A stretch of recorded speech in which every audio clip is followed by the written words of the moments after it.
Hoje a gente vai trabalhar essa questão da paternidade de Deus na nossa vida no culto da manhã e vou falar do Deus que trata da noite escura da alma no culto da noite. Então se prepare aí, tem muita coisa boa da graça de Deus. Mas eu queria que você abrisse sua Bíblia ou acompanhasse a leitura em Gênesis capítulo 4, versículos de 1 a 7. Eu vou estar lendo na versão da Bíblia na linguagem de hoje, nova tradução na linguagem de hoje, esse texto do Antigo Testamento. A palavra do Senhor diz assim: Adão teve relações com Eva, a sua mulher, e ela ficou grávida. Tem um barulhinho chato aqui, não é meu não, né? Tá bom, vamos lá, vamos começar de novo, né? Vamos lá, desliga aí o seu telefone, tá? Isso ajuda a gente bastante, vamos lá. Adão teve relações com Eva, a sua mulher, e ela ficou grávida. E Eva deu à luz a um filho e disse: com a ajuda de Deus, o Senhor, tive um filho homem. E ela pôs nele o nome Caim. Depois teve outro filho, chamado Abel, irmão de Caim. Abel era pastor de ovelhas e Caim era agricultor. O tempo passou e um dia Caim pegou alguns produtos da terra e os ofereceu a Deus, o Senhor. Abel, por sua vez, pegou o primeiro carneirinho nascido do seu rebanho, matou-o e ofereceu as melhores partes ao Senhor. E o Senhor ficou contente com Abel e com a sua oferta, mas rejeitou Caim e a sua oferta. Caim ficou furioso, fechou a cara. E então o Senhor disse: por que você está com raiva? Por que anda carrancudo?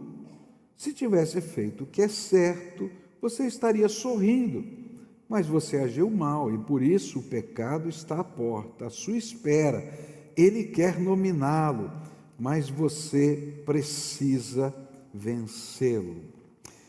Uma das missões mais importantes, da paternidade é tratar o coração dos nossos filhos. Não é só dar uma educação, não é só fornecer a melhor roupa, não. A melhor coisa que um pai pode fazer é se ele é capaz de discernir o coração de um filho e tratar o coração do filho. É tentar ajudá-lo a perceber de uma maneira correta a vida, discernir a própria vida. Não tem escola que ensina isso. Não tem lugar no mundo que ensine discernir a vida. Esse é nosso papel como pais. É poder fazer a leitura dos sentimentos que vão no coração e ajudar a dar a perspectiva certa para esses sentimentos que às vezes tomam a alma.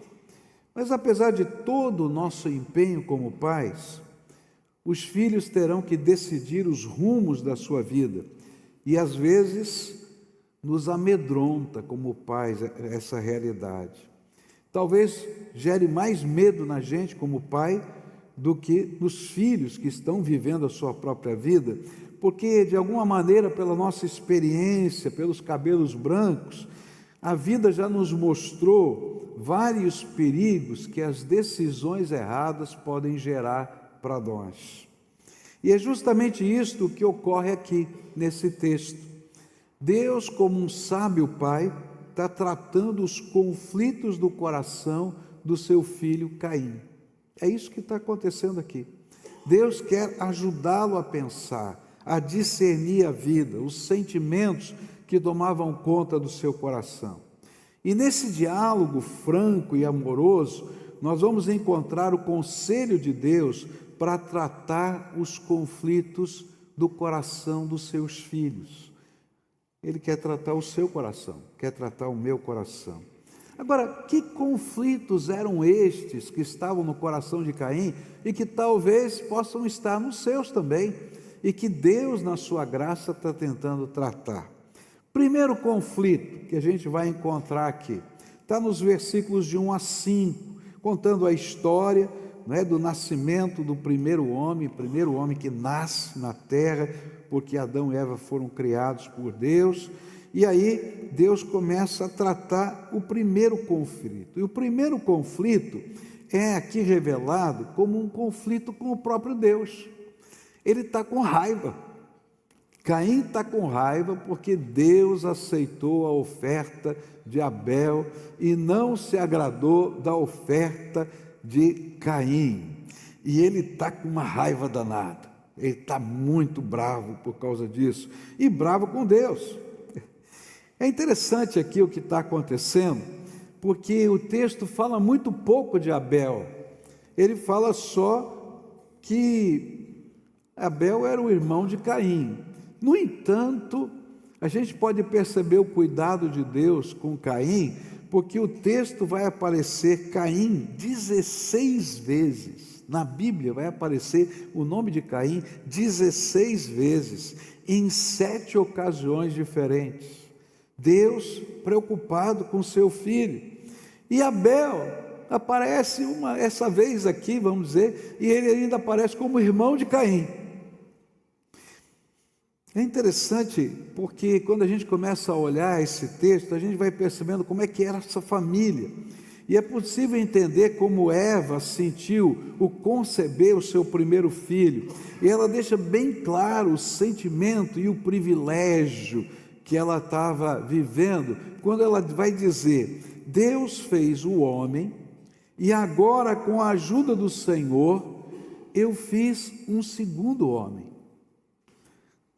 Ele está dizendo assim: olha que coisa incrível, eu fui criado pela mão de Deus, mas agora Deus me deu o privilégio, com a ajuda dele, de criar um outro ser humano que veio de mim. Você pode imaginar como essa criança foi alvo do cuidado e como aquela criança significou um senso de realização daquele casal, porque é isso que acontece quando nasce um filho, não é? Eu me lembro, eu participei do parto dos meus dois filhos, e que coisa maravilhosa. No primeiro filho, Michel, quando ele nasce, ele chora, o médico coloca aqui no ombro da mamãe, ele imediatamente para. E eu falei: que coisa? Ela falou assim: ele escutou o batimento cardíaco dela e agora está tranquilo. Quando nasceu a Kelly, ela nasceu com uma mechinha branca no cabelo, e a hora que ela saiu, toda a sala de parto comentou: nossa, olha que coisa mais linda. Eu estava lá quase explodindo, né? A mãe também, né? Tudo explodindo. Esse é o sentimento. Eu acho que Eva sentiu muito mais, né? Pela novidade de não saber como era tudo isso, e de repente eu tive o privilégio de gerar um ser humano. E é interessante porque todo pai, ele tem um senso de realização na realização do seu filho. Quando o filho é bem realizado, ele está bem. E eu vou falar baixinho aqui, porque não tem nada a ver, que cada filho tem que escolher o seu caminho, mas quando ele escolhe a profissão do pai, né, a gente fica meio, né, não é verdade isso? Cada filho tem que escolher a sua, mas que a gente fica meio cheio, né, a gente fica. E aí o que aconteceu? O que Caim escolheu ser? Agricultor, igual o pai. Mas toda essa sensação de realização, cuidado e carinho abriram um caminho no coração de Caim para um sentimento de autodeterminação, independência, de quase onipotência. E são esses os sentimentos que fazem com que o temor do Senhor não esteja na alma. Quando a gente se acha tão importante, que não precisa de nada nem ninguém. E ainda que Caim estivesse cultuando a Deus, Na verdade, era mais uma forma de ritual do que culto, porque a família cultuava, então ele estava cultuando. Por isso, diferentemente do seu irmão, ele não ofereceu o melhor.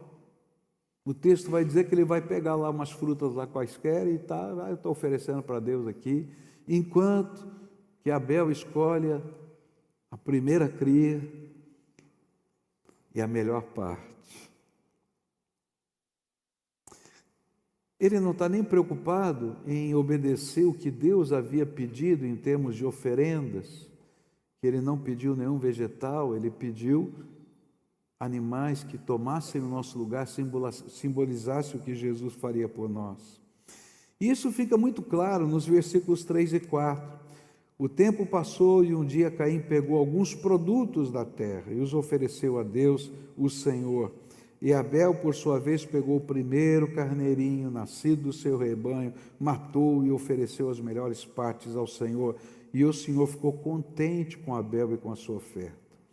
E aí o que aconteceu? Essa autodeterminação e independência se transformaram em um arrogante sentimento de onipotência que promoveu um conflito velado para com Deus. O problema não era a oferta. O problema é ter que fazer do jeito de Deus. O problema é ter que se adaptar a Deus e não Deus se adaptar a ele. Olha que coisa interessante. Quando a gente olha para isso, a gente vai perceber que esses são os sentimentos do homem moderno, que fazem com que ele se afaste de Deus e viva de maneira conflituosa com Deus. Existe dentro do coração do homem moderno um sentimento de autodeterminação exagerada, quase inconsequente. A gente está dizendo o tempo todo, de alguma maneira, eu sou o dono do meu nariz. Quem manda na minha vida sou eu. Não devo satisfação para ninguém. Não é assim mesmo? E aí a gente revela o que os filósofos dizem para a gente de outra maneira. Por exemplo, Nietzsche chama isso do sentimento do super-homem que está dentro da gente, que desenvolve a sua própria ética, a sua moral do jeito que ele quer. O resto que se dane. O que importa sou eu. Ou, mais recentemente, com Harari e Geiger, que falam sobre o Homo Deus. O Homo Deus, ele não é um super-homem, não tem poderes especiais. Ele é parecido com o Batman, Ele só tem um cinto de utilidades muito bom que resolve tudo a qualquer hora. Ele continua sendo humano, mas a sua ciência, a sua sabedoria, a sua capacidade técnica lhe levam a um nível tão extraordinário que ele pode ser um semideus. Tão sábio e capaz que pode resolver tudo, não depender de nada nem de ninguém, muito menos de Deus. E para pessoas assim, a relação com Deus, quando existe, é mero ritual e não um sentimento de dependência. Aquilo que a gente cantou aqui, que eu preciso de Deus, que eu preciso dessa graça, vai se afastando no meu coração. E o culto não é uma oferenda de amor, é um mero cumprimento de obrigações religiosas, da mesma maneira que cumprimos obrigações sociais. Eu me lembro de um senhor que começou a frequentar a igreja, marcou um horário comigo, e ele disse assim: pastor, eu estou frequentando essa igreja, eu vim do catolicismo, eu estou agora começando a tentar entender como é que é esse mundo evangélico, eu queria saber qual é a minha obrigação religiosa. Eu falei: eu não estou entendendo. Ele falou: não, assim, o que eu tenho que fazer? Qual é a minha obrigação religiosa? Quais são os ritos? Quais são as coisas? Eu falei: você não entendeu nada então. Deixa eu explicar para você como é que é a nossa relação com Deus. É uma relação de entrega total, de dependência total, de se colocar o Senhor como tudo na nossa vida. E às vezes, quando a gente não tem esse sentimento, o que vem é um sentimento de uma obrigação. Assim como eu cumpro algumas obrigações sociais, eu cumpro uma obrigação religiosa. Mas nós esquecemos que o conflito com Deus nos afeta em todas as dimensões da nossa vida. Porque quando a gente está vivendo esse conflito com Deus, nós estamos lidando, destruindo o que realmente importa e tem valor para a própria vida. A nossa alma, emoções, personalidade vão ficar desfiguradas. O nosso espírito, a parte do nosso ser que pode ter comunhão com Deus, vai ficar desfigurado. E Nietzsche vai dizer que Deus morre, mas na verdade nós morremos para Deus e perdemos a comunhão com Ele. E é isso que explica o apóstolo Paulo, que nós estamos mortos nos nossos delitos e nos nossos pecados. É isso que a Bíblia ensina para a gente. Se você está vivendo um conflito com Deus, tem consequências, e isso faz mal na sua vida, e de alguma maneira você está sendo desfigurado. E hoje o Senhor quer tratar uma doença que está dentro da alma, que é a arrogância, a autossuficiência, a independência, que desfigura a nossa alma. Mas Caim não tinha só um conflito com Deus, e é isso que a gente não entende. Quando a gente vive esses conflitos que Deus está tentando tratar, eles desfiguram a nossa alma, e o conflito com Deus se volta para a gente mesmo. E aí, Caim vai viver um conflito consigo mesmo. E aqui nos versículos 4 a 7 diz assim: Abel, por sua vez, pegou o primeiro carneirinho nascido no seu rebanho, matou e ofereceu as melhores partes ao Senhor. O Senhor ficou contente com Abel e com a sua oferta, mas rejeitou Caim a sua oferta. E Caim ficou furioso, fechou a cara. E então o Senhor disse: por que você está com raiva? Por que anda carrancudo? Se tivesse feito o que é certo, você estaria sorrindo. Mas você agiu mal e por isso o pecado está à porta à sua espera. Ele quer dominá-lo, mas você precisa vencê-lo. E o segundo conflito foi com ele mesmo. Veja o que aconteceu. Na cena da vida de Caim, surge Abel. Ele era o único filho. E de repente nasceu o segundo filho. Todo mundo que é pai sabe que quando nasce o segundo filho, o primeiro entra em crise. Não é verdade? Crise do quê? Eu estou querendo ouvir. Fala alto aí. Ciúmes. Não é verdade? Por quê? Tem que dividir. Olha só. Olha que coisa interessante. Mas quem era Abel? Era o irmão menor. Ele não era nenhuma ameaça para Caim, porque quem ia suceder o pai nos seus negócios, porque o pai era agricultor e Caim era agricultor, quem é que ia suceder o pai nos negócios? Caim. Então ele não era nenhuma ameaça para ele, não ia tomar o seu lugar, mas havia algo no irmão que o irritava, porque era diferente dele. Abel dependia de Deus, e por isso Deus se agradava de Abel. E ele estava disposto a oferecer o melhor a Deus e obedecer ao Senhor do jeito que ele tinha falado.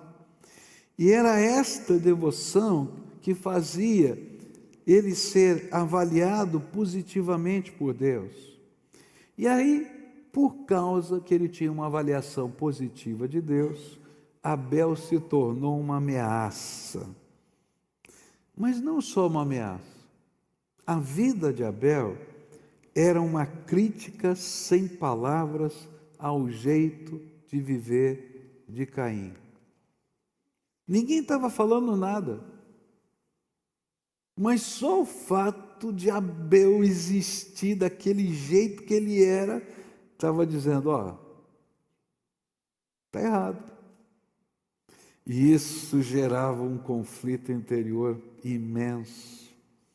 Por isso a intervenção de Deus para com Caim foi um alerta.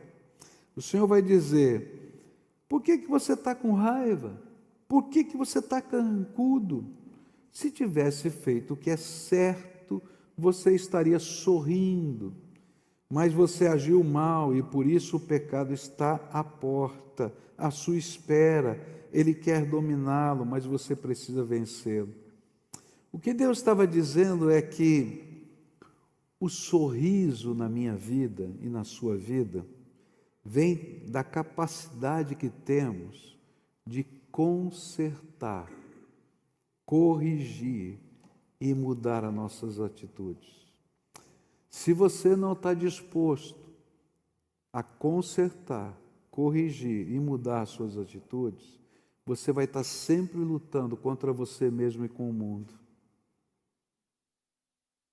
E aí, sabe o que vai surgir no coração? Amargura. Porque a amargura vem do conflito. Quando nós olhamos para as pessoas e para a vida através da nossa dor e dos nossos desejos. E aí eu estou olhando para as pessoas através da minha dor. Você não sabe o que eu sofri. Você não sabe o que está acontecendo comigo. Você é um privilegiado. Olha para mim.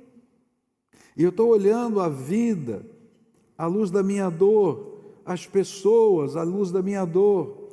E aí, se você é casado, não importa o que o seu marido faça, você nunca está satisfeito. Se você é o marido, então não importa o que a sua esposa faça, você nunca vai estar satisfeito, porque a sua vida tem uma marca tão grande que nada pode curar a ferida da sua alma. E você pede que o mundo modifique-se para que você possa ser feliz. Mas o que a Bíblia vai dizer é que se você não dominar os seus desejos, eles vão destruir você. E aí você se torna aquela pessoa que não tem limiar nenhum, capacidade nenhuma para qualquer frustração. Se acontecer uma coisinha, por mais boba que seja, parece que o mundo acabou, a vida não presta, nada presta, tudo dá errado com você, tem uma urucubaca na tua cabeça, uma nuvem escura, mas na verdade é o seu coração que está escuro.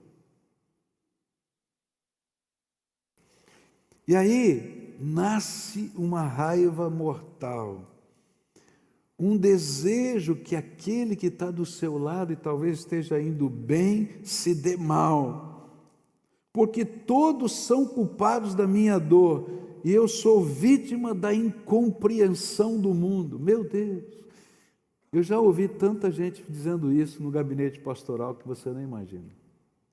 Gente infeliz, frustrada, angustiada, mas não percebem que não é o mundo todo que está errado, é que o coração está na perspectiva errada. Na verdade, o que Jesus, o que a palavra sempre vai nos ensinar e que Deus disse aqui, é que eu sou o responsável pela minha autodeterminação e pelas minhas escolhas. Eu vou falar uma palavra muito dura, porque quando a gente escuta isso, foi o que Deus falou para Caim, a gente não gosta de ouvir. Você é responsável pelo que você vai fazer da sua vida. Você pode estar sofrendo, pode estar passando por um momento difícil, mas você é responsável pela sua própria felicidade. Você toma decisões que precisam ser tomadas. E quando você as toma, você constrói a sua própria felicidade com a ajuda de Deus. Agora, se eu estou esperando que o mundo faça alguma coisa por mim, eu estou perdido. Porque nesse mundo ninguém dá nada para ninguém, não.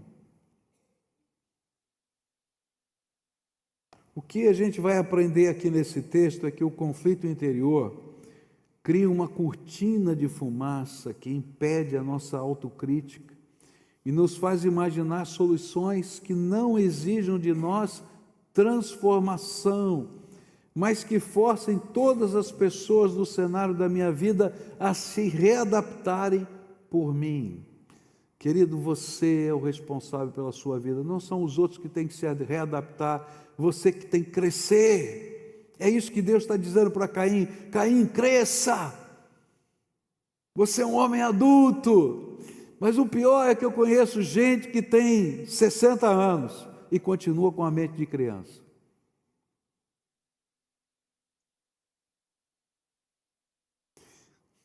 Às vezes a gente vive um pensamento simplista e tremendamente egoísta, que todos mudem para construir a minha felicidade. Querido, você vai morrer e não vai acontecer isso. Agora, se você aprender a crescer com a graça de Deus, você vai sorrir outra vez. O que a Bíblia está dizendo é que estas premissas egoístas nos levam a destruir tanto a nós mesmos, como as pessoas que nos amam e que estão ao redor da nossa vida. Sofre você e você faz sofrer todo mundo. O que a palavra está dizendo é: Caim, pare de ser assim. E o que a Bíblia está dizendo para você é: pare de ser como Caim. Está na hora de entender que você pode e deve enxergar, como também buscar a transformação, tanto interior quanto nos relacionamentos e atitudes. E Deus quer te ajudar nisso. Você precisa não só do conselho de Deus, mas da ajuda para construir algo novo em seus sentimentos e atitudes. Hoje Jesus quer mudar o seu coração,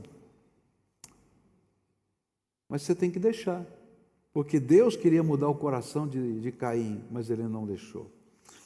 Eu me lembro de um momento da vida, graças a Deus que esse momento mudou, em que numa conversa com meu irmão, ele que vivia um momento muito difícil de vida, não parava em emprego, não conseguia, as coisas não aconteciam, papai ainda estava vivo, e papai ajudava financeiramente para manter a casa do meu irmão.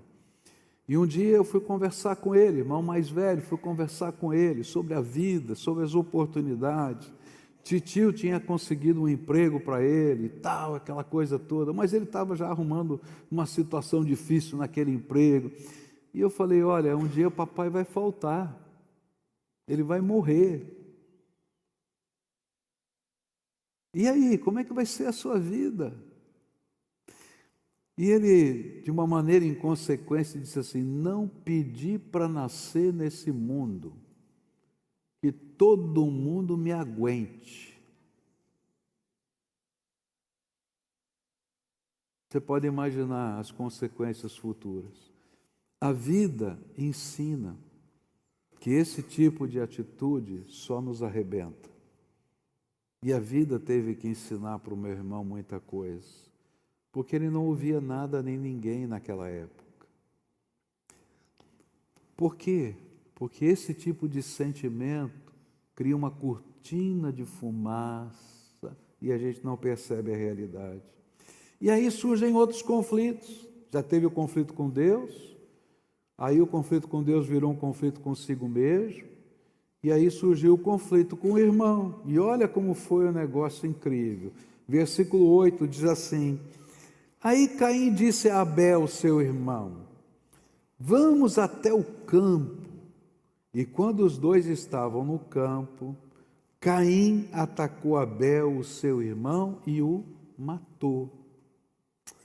E o terceiro conflito foi com Abel, o seu irmão.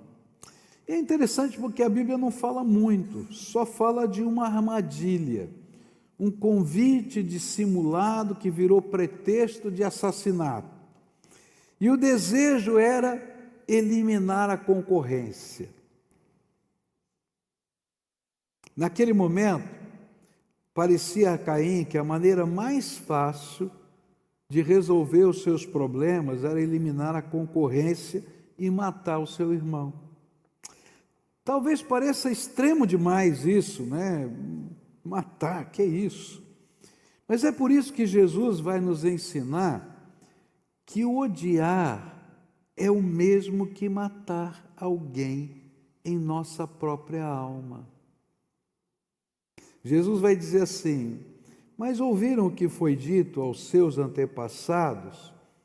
Não mate, quem matar será julgado. Mas eu lhes digo que qualquer um que ficar com raiva do seu irmão será julgado. Quem disser ao seu irmão: você não vale nada, será julgado pelo tribunal. E quem chamar o seu irmão de idiota estará em perigo de ir para o fogo do inferno. Uau! Parece grande, forte demais. Por isso, para Deus, é tão assassino quem mata quanto quem odeia. Por quê? Porque por trás desse sentimento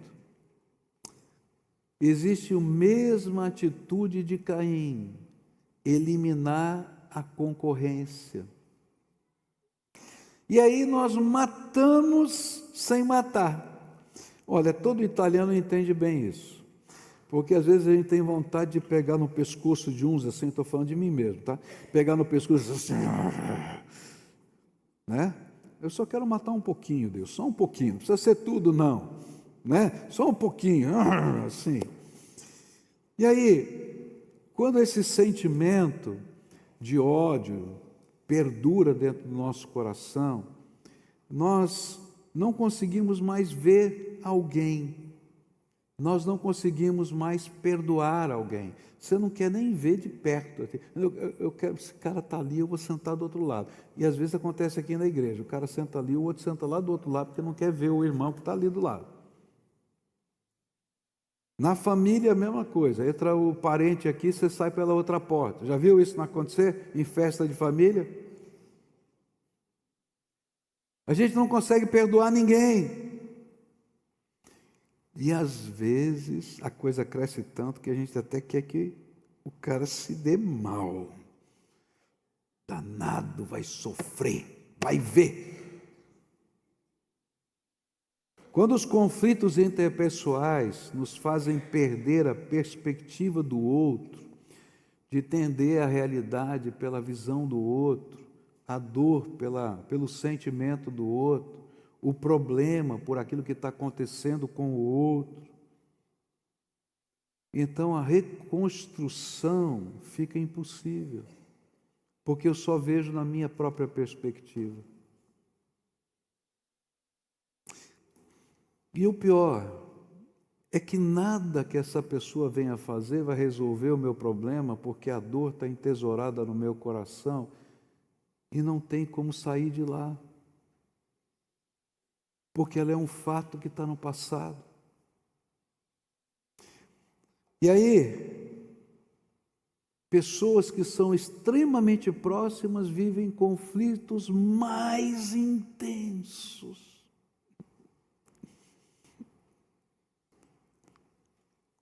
E a gente vê coisas horríveis acontecendo. Recentemente estava olhando os noticiários, né? 2 cenas horríveis de maridos espancando suas mulheres no elevador. Não sei se você viu isso. Coisa horrível. Um deles deu 60 socos. E olha que o cara era forte para chuva. E a gente fica pensando, como é que um negócio desse acontece? Eu não sei responder.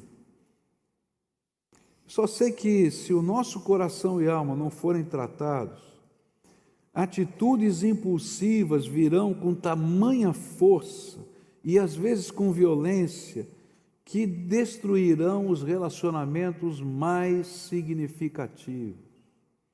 Eu me lembro de uma mãe que um dia chegou chorando no meu gabinete porque ela era espancada quando criança pelo seu pai.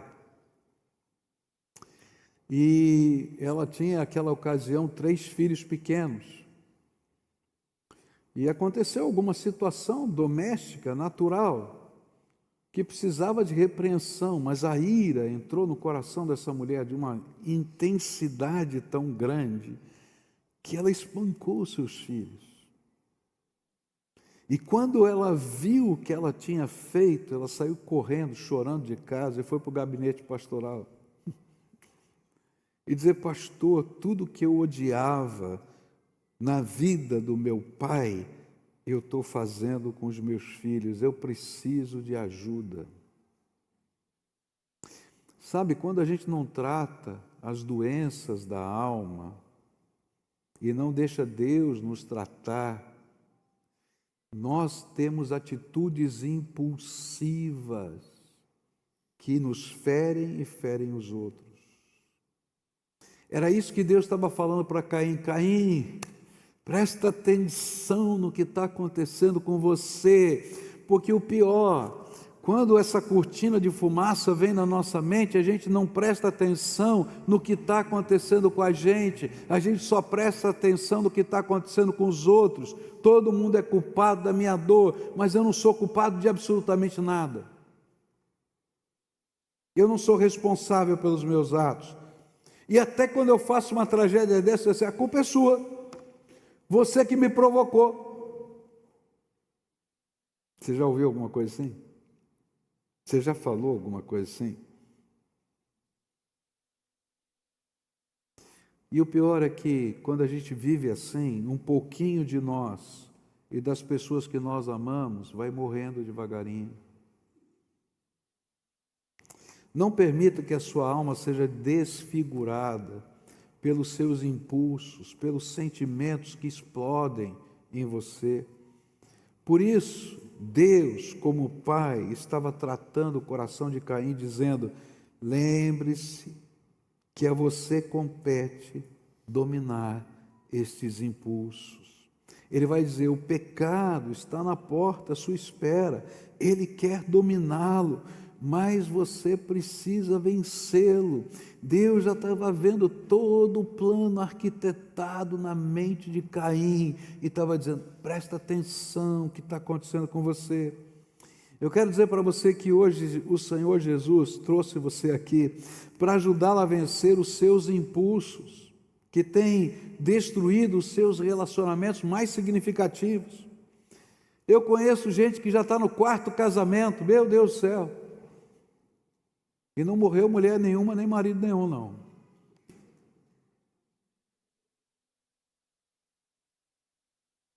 Eu conheço gente que não para em emprego nenhum.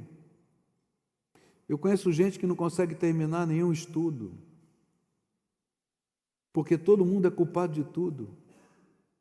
Mas eu quero dizer para você que há suficiente graça e poder em Jesus Cristo para transformar você, e não importa o tamanho da sua dor, há graça e misericórdia em Jesus Cristo para você. Mas depende de você desejar ser ajudado pelo Senhor, para vencer o que está desfigurando a sua alma. 4º e último conflito, vai aparecer nos versículos de 9 a 14, e diz assim: mais tarde o Senhor perguntou a Caim: onde está Abel, seu irmão? Não sei, respondeu Caim. Por acaso eu sou guarda do meu irmão? Então Deus disse: por que você fez isso? Da terra o sangue do seu irmão está gritando, pedindo vingança. Por isso você será amaldiçoado e não poderá mais cultivar a terra, pois quando você matou o seu irmão, a terra abriu a boca para beber o sangue dele. E quando você preparar a terra para plantar, ela não produzirá nada. Você vai andar pelo mundo sempre fugindo. E Caim disse a Deus, o Senhor: eu não vou poder aguentar esse castigo tão pesado. Hoje tu estás me expulsando desta terra, terei de andar pelo mundo sempre fugindo e me escondendo da tua presença, e qualquer pessoa que me encontrar vai querer me matar. O 4º conflito foi com as consequências do seu erro. O primeiro foi com Deus, com ele mesmo, com as pessoas que estão à sua volta, agora com as consequências. Como uma criança, Caim fez o que quase todos fazem: tentou fugir das consequências dos seus atos e decisões. Isso a gente pode inferir do texto. A ideia que o texto dá é que Caim matou Abel, pegou o corpo, enterrou escondido na plantação e ficou quietinho. Todo mundo está procurando Abel, ninguém sabe onde ele está. E ele imaginava que ninguém vira o que ele fizera. E se ninguém tivesse visto isto, seria o suficiente para que ele não tivesse que enfrentar as consequências do seu assassinato. Mas ele havia esquecido algo importante. Ele mesmo, Caim, tinha visto. Deus tinha visto. E a terra sentiu os efeitos disso. Porque ele tinha visto, Deus vai perguntar: onde está o teu irmão Abel? E a sua resposta o denunciou: sou eu, porventura, protetor do meu irmão? Quem é o irmão mais velho aqui? Levanta a mão. Você é o irmão mais velho? Sabe a resposta, né? Irmão mais velho cuida do mais novo. Eu levei uma surra por causa disso uma vez. Meu pai disse assim: meu irmão saiu correndo no culto, saiu do departamento infantil das crianças, subiu, entrou no meio do templo no culto. Paiê, paiê, paiê. Meu pai ficou quieto, não falou nada, botou meu irmão lá. Quando chegamos em casa, botou meu irmão e eu do lado, e falou assim: por que você entrou gritando? Por causa disso. Tá bom, então você vai apanhar porque você entrou gritando. E você? O que você estava fazendo porque você não estava cuidando do seu irmão? Você vai apanhar porque não cuidou do seu irmão. Apanhei.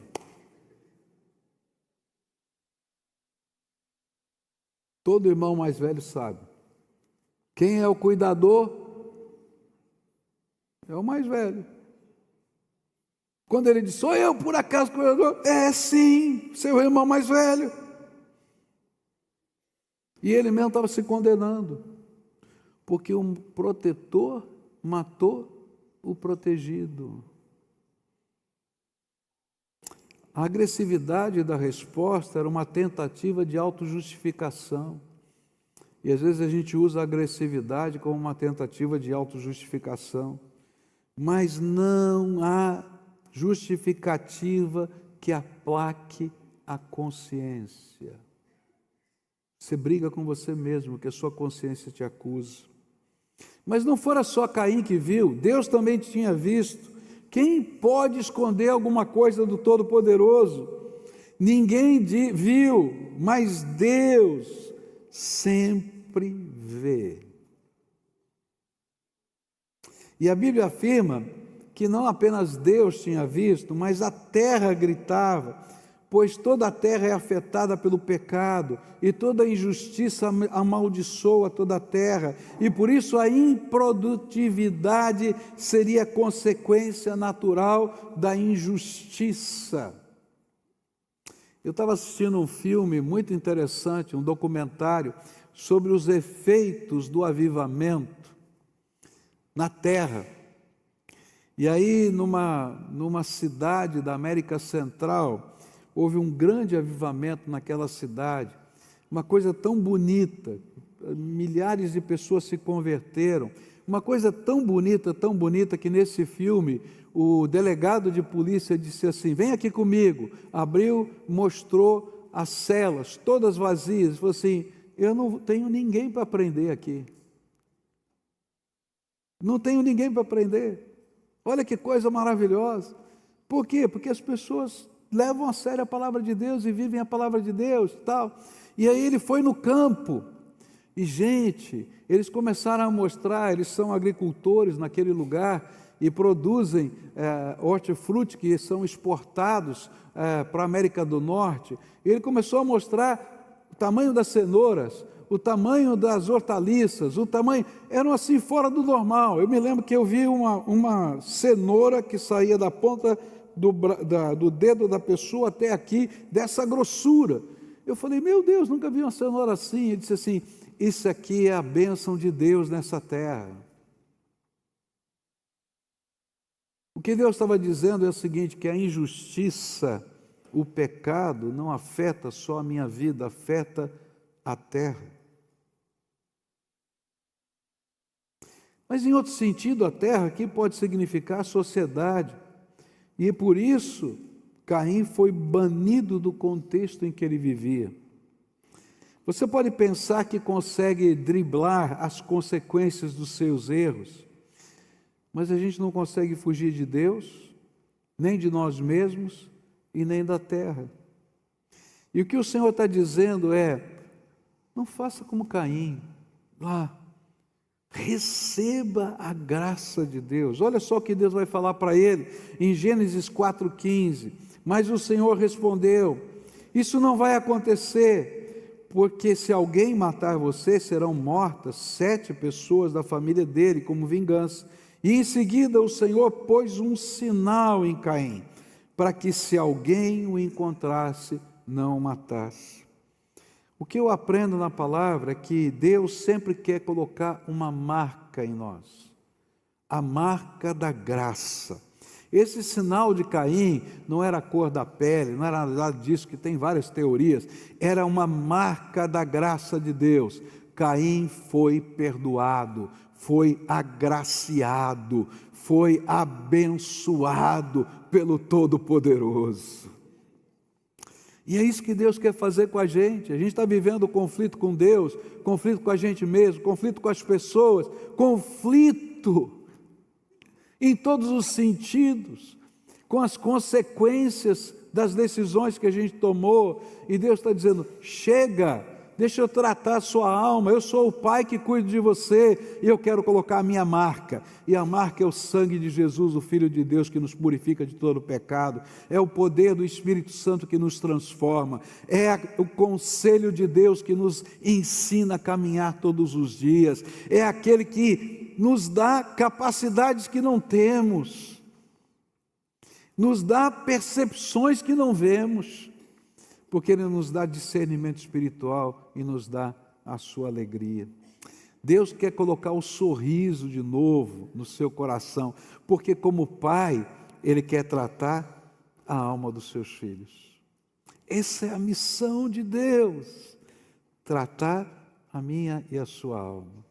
E hoje o Espírito Santo está dizendo para você, no dia dos pais, não importa se você é pai, se você é mãe, se você é filho, não importa, você é filho de Deus, Ele quer tratar você, você é amado de Deus, Ele quer tratar você, e Ele está dizendo agora, deixa eu tratar o seu coração, deixa eu tratar a sua alma, chega de chorar, começa a sorrir. Por quê? Porque quando Deus entra no cenário, Ele faz coisas que nós não podemos fazer. Ele faz milagres fora da gente, mas Ele faz tremendos milagres dentro da gente. E aí o nosso coração muda, a nossa visão muda, os nossos valores mudam, a nossa perspectiva muda e o sorriso vem nos nossos lábios. Não porque está tudo maravilha, mas eu sei em quem eu tenho crido, estou certo que Ele é poderoso. E Ele vai não só guardar o tesouro para o dia final, como Ele vai trabalhar comigo e caminhar comigo todos os dias. Assim como na parábola que Jesus contou, daquele que construiu a casa, a chuva e a tempestade vêm sobre as duas casas. A casa que está sobre a rocha permanece, mas a casa que não está sobre a rocha, que não tem os alicerces da graça, essa casa vai com vendaval. Chega de ir com vendaval, está na hora de deixar a graça de Deus se multiplicar na sua vida. E hoje eu quero orar por você, quero orar pela sua família, quero orar pelos seus filhos, quero orar pela sua casa, quero orar por aquilo que só Deus pode fazer. Só Deus pode fazer milagres, só Deus transforma, só o Senhor faz essas maravilhas. E eu queria orar porque eu creio que hoje, assim como naquele dia, quando Deus falou com Caim antes do dia ruim, Ele queria tratar o coração do seu filho, e Ele quer tratar o seu coração. Se Deus está tocando o seu coração nessa manhã, então você vai ter que tomar alguns passos de fé. Uma das grandes dificuldades para a gente mudar é o nosso orgulho e a nossa autodeterminação. A gente sempre quer fazer as coisas do nosso jeito e não do jeito de Deus. E eu vou pedir para você fazer uma coisa que vai contra o seu orgulho e contra a sua autodeterminação. É que você hoje tenha coragem de fazer as coisas do jeito de Deus. E como sinal para você, se você está afim mesmo, Deus não precisa de nada, mas você precisa. Você precisa. Eu preciso. Eu vou convidar você a quem o Espírito Santo está falando, para vir aqui na frente para a gente orar junto. A sua primeira tentação é dizer, eu vou fazer do meu jeito, eu vou orar aqui no meu cantinho. Mas no teu cantinho você está fazendo isso a vida toda. A vida toda. Agora você vai fazer do jeito de Deus. Eu vou colocar a minha vida na mão dele, meus sentimentos, as pessoas que eu amo, as coisas que estão doendo, nas mãos do Senhor. Se o Espírito Santo está falando com você, vai levantando como essas pessoas já levantaram, e vem aqui para a gente orar junto. Deixa o Espírito de Deus tratar.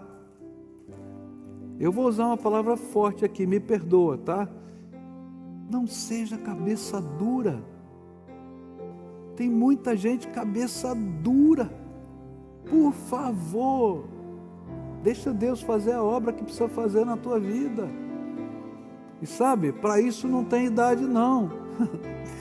Eu conheço criancinha bem pequenininha, cabeça dura, mas conheço velhinho pior. Não é verdade? E a gente tem que pedir a graça de Deus aqui. E você vai dizer assim, Senhor, trata o meu coração, trata os meus olhos, trata a minha casa, trata a minha família, trata os meus valores, trata as marcas do passado que eu carrego dentro da minha alma. Deus é aquele que transforma o vale da desgraça no vale da bênção. Só Ele pode fazer isso, mais ninguém transforma o vale da desgraça no vale da bênção. Está na Bíblia, mas a gente tem que deixar, e a gente tem que permitir que Ele mude. Agora, quero explicar uma coisa para você, a gente vai orar aqui, tá? Deus vai ouvir essa oração, mas o milagre começa aqui, mas não termina aqui. Você vai para casa e Deus vai te ensinar um novo jeito de ser marido, um novo jeito de ser esposa, um novo jeito de ser pai, um novo jeito de ser mãe, um novo jeito segundo a palavra de Deus, de ser profissional. E você vai dizer, Senhor, me ajuda a enxergar a vida com os teus olhos e a tomar decisões segundo a tua vontade. E você vai fazer uma terapia com Deus. Deus vai ser o teu terapeuta. Você vai marcar um encontro com Ele todo dia. E você vai ler a palavra, começando no Novo Testamento, e pedindo para Ele ministrar no seu coração os valores que você precisa.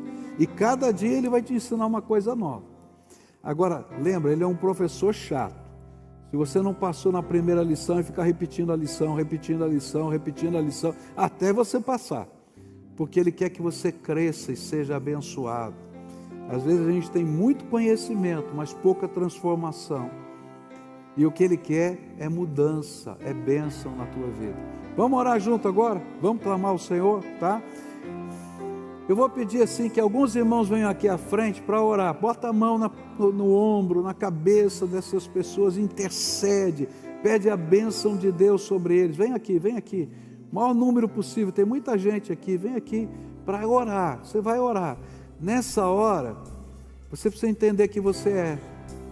Quando você tocar na vida dessas pessoas, no corpo delas, é como se Deus estivesse falando, ouvi, estou vendo, estou aqui, vou abençoar você. Dá um abraço, toca no coração dele, pede a graça de Deus. Todo mundo aqui precisa ter alguém tocando deles. Vamos lá, vem aqui na frente, está cheio de gente aqui que precisa disso. Quem é que pode vir aqui? Põe a mão aqui para abençoar, tá? O povo de Deus fica de pé agora, tá? E nós vamos agora estender um clamor a Deus, pedindo a bênção do Senhor. Alguns aqui trazem marcas doídas no coração. Essas marcas são pessoas que machucaram. Essas marcas são perdas dolorosas que a gente não consegue lidar com elas. Essas marcas são histórias que fazem parte da nossa alma. Eu quero que você conte para Deus agora o que está doendo aí no seu coração. Fala para Ele: Senhor, eu tenho uma marca, e essa marca está me machucando faz muito tempo, Senhor, muito tempo. Agora eu quero te pedir, troca essa marca de dor pela marca da graça. Pede para Ele, troca a marca de dor pela marca da graça. Troca, Senhor, a marca que me joga lá para baixo, que me faz sentir infeliz, pela marca da esperança, da fé, da visão do Teu reino, das coisas grandes. Faz isso, Senhor, faz isso e abençoa em nome de Jesus. Abençoa, Senhor. Pai querido, em nome de Jesus eu quero te pedir, coloca a Tua mão agora sobre a vida dessas pessoas. Toma a marca que eles trouxeram, que estava marcando o coração, a alma e a vida ao longo dos anos. E agora, Senhor, coloca a marca de Jesus, a marca da graça, que o sangue de Jesus, o Filho de Deus, lave, limpe, restaure. Ó Pai, tem pessoas que estão aqui se sentindo todas quebradas, como se fossem caquinhos, Senhor, que não tem conserto. Eu quero, Senhor, te pedir que toma nas mãos os caquinhos agora e faz deles algo novo, uma obra de arte do Teu poder. Revela a Tua graça, Senhor, revela o Teu amor, revela a Tua força, e que esses Teus filhos sejam abençoados. Senhor, seja o professor particular deles. Quando eles estiverem indo pelo caminho, fala com eles. Quando eles estiverem em casa, fala com eles. Quando eles estiverem orando, responde, Senhor, de tal maneira que eles entendam: Deus falou comigo, me deu uma ordem, me deu uma palavra. Mas, Senhor, faz o sorriso vir outra vez, em nome de Jesus.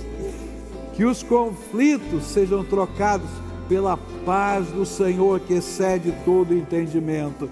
Abençoa os Teus filhos. É aquilo que eu oro em nome de Jesus. Amém e amém. Fica de pé agora e recebe a bênção. Ó, recebe, creia.